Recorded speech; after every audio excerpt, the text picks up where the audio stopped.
Main ఆరోపణ ఏంది? ఆరోపణ ఏం లేకుండా ఆరోపణలు ఉండవండి. వాళ్ళు చెప్పి ఇప్పుడు దాదాపు విడాకులు కావాలంటే ఒక ఆరోపణ చేయమంటారు. ఫస్ట్ ఆరోపణలు అంటే మేము చూపించామండి. అక్కడ 12 రకాల కేసులు ఉన్నాయని ఆ విడాకుల దాంట్లో రాసామండి.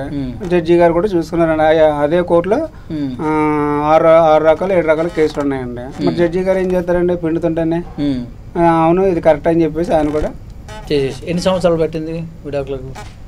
విడాకులు అంటే నేను 2016లోనే డేట్ నాకు ఐడియా లేదు. 2014 ఎప్పుడు వేసామండి. 2 years పెట్టిందండి. 2 years పెట్టిందండి. బర్ణం లాంటిది ఏమైనా లాగారా ఆ మధ్యలో? బర్ణం అయితే నా దగ్గర అంత అమౌంట్ లేదండి. తర్వాత బర్ణం కూడా ఉంటుంది కదా. అదేనండి ఎంసీ మొత్తం రకాల కేసులు వేసారంటున్నాను అన్ని. అసలు ఇక చట్టాన్ని మొత్తం బాగా మీ మీద వాడారు. బాగా మామూలు కూడా కదండి. జైలుకు పోయింది ఎన్ని రోజులు అన్నారు? 4 రోజులు అండి. 4 రోజులు ఓన్లీ 4 రోజులు. 4 రోజులు తర్వాత బయటకు వచ్చాక ఇంకా మేము ఇంకా ఈ సంఘం స్టార్ట్ వెళ్ళామండి. రాజకీయ నాయకుల దగ్గరికి వెళ్ళాం, మహిళా సంఘాల దగ్గరికి వెళ్ళాం.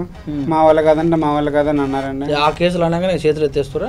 కేసులు అనగానే మరి ఎత్తేయడం కదండి. ఎందుకంటే